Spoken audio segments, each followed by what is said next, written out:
അടുത്ത tool rectangular grid tool. ഈ rectangular ഷേപ്പിലുള്ള ഗ്രിഡുകളോട് കൂടിയിട്ടുള്ള ഒരു പെട്ടെന്ന് വരയ്ക്കാവുന്ന സംവിധാനമാണ് ഈ കാണുന്നത്. ഇത് സെലക്ട് ചെയ്തുകൊണ്ട് ടൂള് സെലക്ട് ചെയ്ത് വരയ്ക്കാം. ക്ലിക്ക് ചെയ്തിട്ട് ഡ്രാഗ് ചെയ്ത് വരയ്ക്കാം. ഇങ്ങനെ വരയ്ക്കുമ്പോൾ നമുക്ക് കിട്ടുന്നത് മുൻപ് നമുക്ക് കൊടുത്തിരിക്കുന്ന അളവിലുള്ള ലൈനുകളോട് കൂടിയിട്ടുള്ള ഒരു റെക്ടാങ്കുലർ ഗ്രിഡ് ആണ് നമുക്ക് ലഭിക്കുന്നത്. ഗ്രിഡ് എന്ന് ഉദ്ദേശിക്കുന്നത് ഈ അങ്ങോട്ടും ഇങ്ങോട്ടുള്ള ലൈനുകളെയാണ് ഗ്രിഡ് എന്ന് പറയുന്നത്. ഇത് ഞാൻ ഇപ്പോൾ എന്താ പറയാ മൗസിന്റെ ലെഫ്റ്റ് ക്ലിക്ക് വിടാതെ അവസ്ഥയിൽ കീബോർഡിൽ അപ്പ് ഏരോ ഡൗൺ ഏരോ ഉപയോഗിച്ച് നോക്കുക, ലെഫ്റ്റ് ഏരോ റൈറ്റ് ഏരോ ഉപയോഗിച്ച് നോക്കുക. ഇപ്പൊ അപ്പ് ഏരോ പ്രസ് ചെയ്യുമ്പോൾ കണ്ടില്ലേ ഹൊറിസോണ്ടൽ ആയിട്ടുള്ള ലൈൻ ഇൻക്രീസ് ചെയ്ത് വരും കണ്ടോ.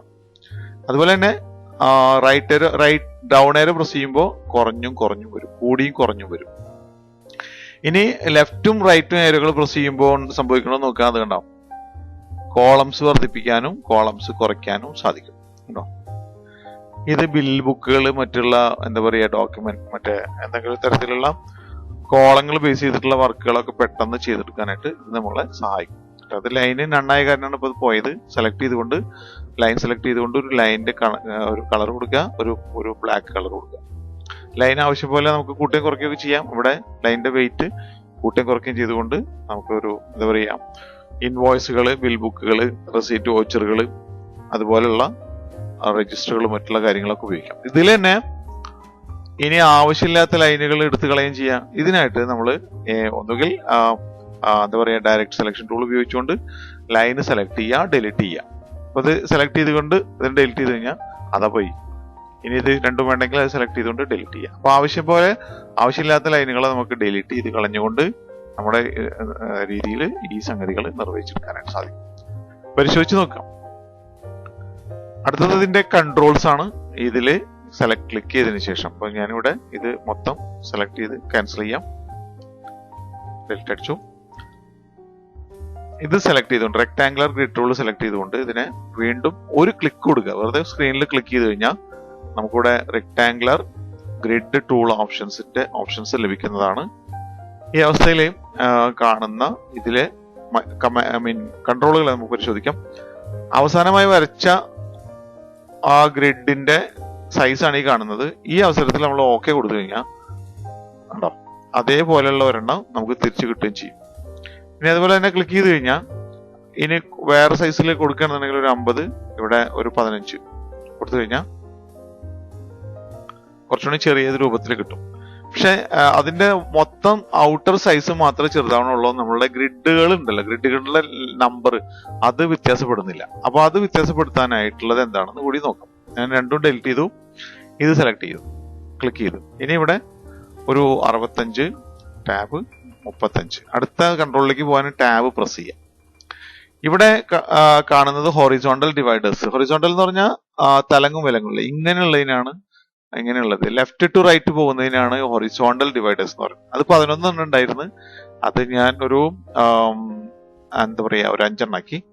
അതിനുശേഷം വെർട്ടിക്കൽ ഡിവൈഡേഴ്സ് 8 ഉണ്ടായിരുന്നത്.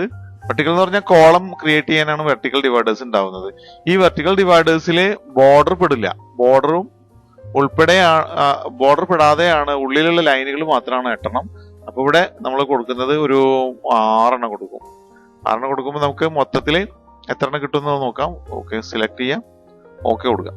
കണ്ടോ 1, 2, 3, 4, 5, 6 ഇത് ബോർഡറാണ്. മൊത്തത്തിൽ പുറത്തായിട്ട് കാണുന്നതിന് ഒരു റെക്ടാങ്കിൾ ഷേപ്പാണ്. അത് ഒരു ഒറ്റ പീസായിട്ടാണ് വർക്ക് ചെയ്യുന്നത്. ആക്ച്വലി ഇതൊരു ഗ്രൂപ്പിംഗ് സംവിധാനത്തിലാണ് വർക്ക് ചെയ്തിരുന്നത്. തീർച്ചയായിട്ടും നമുക്ക് ഒബ്ജക്റ്റിൽ സെലക്ട് ചെയ്തുകൊണ്ട് അൺഗ്രൂപ്പ് ചെയ്ത് കഴിഞ്ഞാൽ ഇതിൽ ഓരോ ഒബ്ജക്റ്റിനെയും സെപ്പറേറ്റ് ആയിട്ട് നമുക്ക് കൺട്രോൾ ചെയ്യാൻ പറ്റും, ഡിസൈനിൽ ഉപയോഗപ്പെടുത്താനായിട്ട് സാധിക്കും. അടുത്ത ഇതിന്റെ കൺട്രോളിലെ മറ്റു ചില കാര്യങ്ങൾ കൂടി നമുക്ക് പരിശോധിക്കാം. ഇതിൽ ക്ലിക്ക് ചെയ്തതിനു ശേഷം ഇവിടെ സെലക്ട് ചെയ്തു. ഇവിടെ ഹൊറിസോണ്ടൽ ഡിവൈഡേഴ്സിന്റെ 5 ബോട്ടം സ്ക്യൂ പറഞ്ഞിട്ടുണ്ട്. ബോട്ടം സ്ക്യൂ എന്ന് പറഞ്ഞിട്ടുണ്ടെങ്കിൽ അവ തമ്മിലുള്ള അകലത്തെ നിയന്ത്രിക്കുന്ന ഒരു സംഗതിയാണ് സ്ക്യൂ എന്ന് ഉദ്ദേശിക്കുന്നത്. ബോട്ടത്തിൽ നിന്നും സ്ക്യൂ ചെയ്ത് വരണോ അതോ ടോപ്പിൽ നിന്നും സ്ക്യൂ ചെയ്ത് വരണോ എന്നുള്ളതാണ് നമ്മളോട് കാണിക്കുന്ന ഈ സ്ലൈഡർ ഉപയോഗിച്ചുകൊണ്ട് നമുക്ക് അങ്ങനെ നിർവഹിക്കാം. അതായത് ലൈനുകൾ അടുത്ത് എത്ര ശതമാനം അടുക്കണോ അതിനനുസരിച്ചിട്ട് ഇവിടെ ഇപ്പോൾ 0% ആണ് നിൽക്കുന്നത്. 0% നിൽക്കുമ്പോൾ ഓരോ വരികളും തമ്മിൽ അകലം ഒരേപോലെ ആയിരിക്കും. ഇനി ഇത് നമ്മൾ അല്പം നീക്കിച്ചു കൊടുക്കുക, ഒരു 30% നീക്കിച്ചു കൊടുക്കുക, ഒരു 36% നീക്കിച്ചു.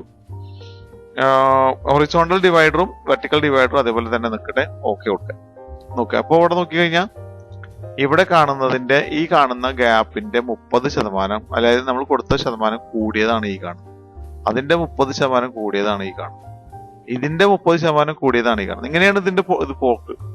അത് ആവശ്യമുള്ള ഘട്ടത്തിൽ നിർവഹിക്കാം. ഇതുപോലെ തന്നെ നമുക്ക് ഈ സ്ക്യൂ എന്താ പറയുക വെർട്ടിക്കൽ ഡിവൈഡേഴ്സിന് ഉപയോഗപ്പെടുത്താം. അപ്പോൾ ഇവിടുന്ന് ഇങ്ങോട്ട് വേണമെന്നുണ്ടെങ്കിലും ഇവിടുന്ന് ഇങ്ങോട്ട് വേണമെന്നുണ്ടെങ്കിലും ലെഫ്റ്റ് ടു റൈറ്റും ആക്കാം, റൈറ്റ് ടു ലെഫ്റ്റും നമുക്ക് സ്ക്യൂ കൊടുക്കാനായിട്ട് സാധിക്കും.